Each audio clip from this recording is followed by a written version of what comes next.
With every new OnePlus release, I'm always impressed at how well OnePlus manages to pack all of the hottest new smartphone features for that year in a flagship that has a much lower price tag than all of its competitors. Of course, with that price cut, OnePlus also needs to cut some corners. So today I'll be taking a look at the OnePlus 6's 5 best and 5 worst features. Starting with the almost bezel-less display, it's a beauty. The screen is 6.28 inches, AMOLED, and offers an 84% screen-to-body ratio, while keeping a similar form factor to the OnePlus 5T. OnePlus did this by adding a notch at the top, which could be a deal breaker for some, but since it takes up less than a third of the display's width, I don't mind it too much and I appreciate the extra screen space. It feels more futuristic. Still, if you can't stand notches, then you can go into the phone setting, display, and under notch display you can hide the notch area. It's still 1080p, which may seem like a downside since the screen is so big, but the 402 ppi makes the screen look amazing. You can barely tell it's only 1080p unless you compare it side by side with the Galaxy S9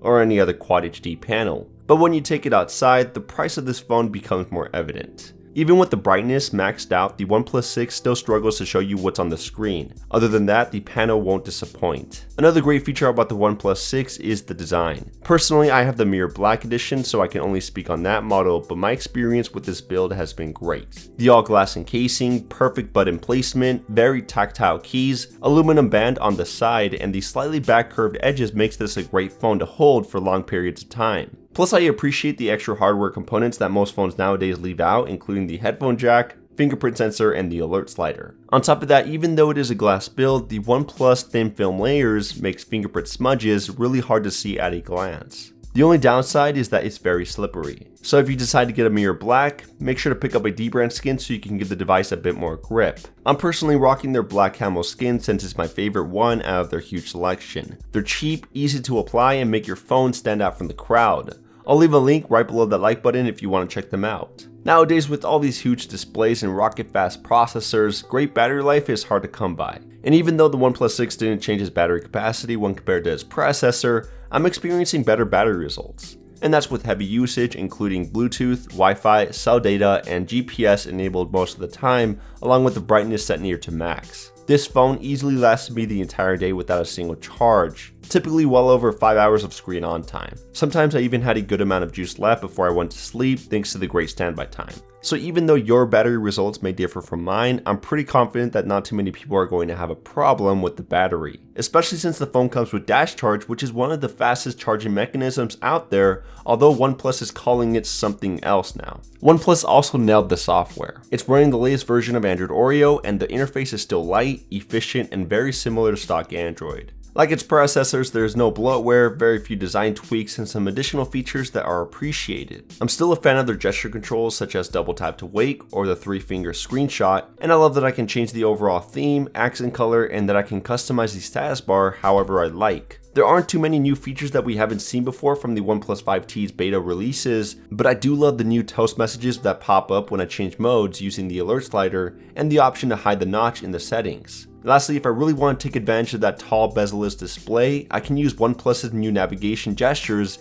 instead of the regular nav bar for even more screen real estate. In the end, if you're familiar with stock Android, you won't have a problem using Oxygen OS. The last best feature is the performance, which shouldn't be a surprise to most. OnePlus has always made super fast phones, and each year they keep on getting faster and smoother. The OnePlus 6 is no exception, since it also comes packed with all the latest specs, like a Snapdragon 845 chipset, 628GB of RAM, an Adreno 630 GPU, and faster LTE speeds with support for Gigabyte LTE. From this list, it's not hard to see why this phone is the definition of a fast flagship. Apps load up quickly, the OS is snappy and responsive, both Face Unlock and the fingerprint sensor unlock the phone in under a second, and I never experienced any type of lag on any of the apps I use. Bottom line, navigating Oxygen OS with all this top-of-the-line hardware is a pleasure. Switching over to the cons, keep in mind that some of these are a bit nitpicky, so they are undesirable features, but nothing that will make you believe that the OnePlus 6 is a horrible phone. The first worst feature has to do with the Face Unlock.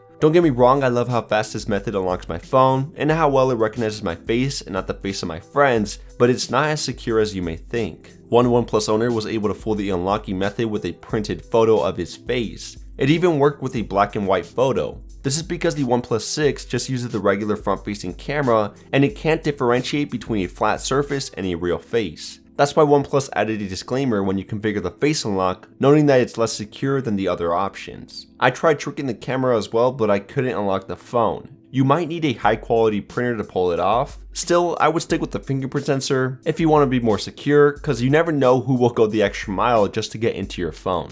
Another pet peeve that I have about the OnePlus 6 is the rear secondary camera. This time they replaced a dedicated low light shooter found on the OnePlus 5T with one that only supports the main sensor in portrait mode by improving the depth information. Personally, I thought portrait mode was fine on the OnePlus 5T without the secondary sensor, so I feel like OnePlus could have chosen a better purpose for this extra camera, such as a wide lens or a telephoto lens like the one found on the OnePlus 5. Plus, I feel like most people don't even use portrait mode that often, so it just seems like a waste. Hopefully OnePlus changes this in the next flagship release. When using this phone, I watched a lot of YouTube videos, TV shows, and social stories to take advantage of that tall display, so I highly depended on the built-in speakers when I didn't have my headphones. And after a few weeks of testing, I found the single downfiring unit to be mediocre. It gets decently loud but distorts at its high points, and it can't easily be blocked with your palm. It would have been nice if OnePlus did what the Galaxy S9 did to add stereo sound by using both the earpiece speaker and bottom facing driver together. Not a huge deal, just thought I'd mention it. Luckily you still have a headphone jack. With the OnePlus 6 being a couple $100s cheaper than its competitors, it's missing some useful hardware features that most top tier flagships have nowadays,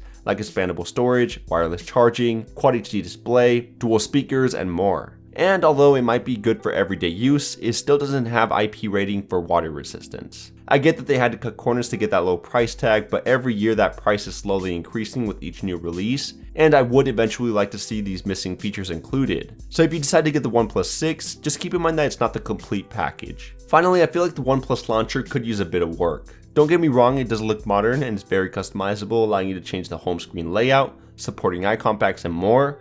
But there are a handful of annoying features that keep me from using it full time. For example, I would rather have the Google Feed panel instead of the Shelf UI because this panel is essentially just an extra screen with widgets. There's no reason this needs to be a separate page on the home screen. You can have other widgets any place. Plus, I hate that it doesn't change to a dark theme when everything else in the launcher does when I have the dark theme enabled in the main settings. Another annoyance is the categories within the app drawer search UI. These are really random, take up a lot of space for no reason, and some of the apps within these categories don't even belong there. For example, in the category labeled music and video, there are apps such as Amazon Alexa, Google Play Games, and YouTube Studio. In the social category, you have the Wear OS app. The reading category has Wolfram Alpha, which is a math app. And in the tools section, it feels like they just dumped a bunch of random apps in there and called it a day. Lastly, I'm not a fan of the blue dot appearing next to the apps I just installed, because then I am forced to open them to make the blue dot go away. It may not seem like a big deal, but when you first get the phone and you install all your old apps from your previous device, you'll be seeing blue for days, and it just looks messy. Either way, that's it for this video. Let me know in the comments what you think about the OnePlus 6. Make sure to give this video a thumbs up if you enjoyed. Check out AndroidPolice.com for some great Android news, and I'll see you guys in the next one.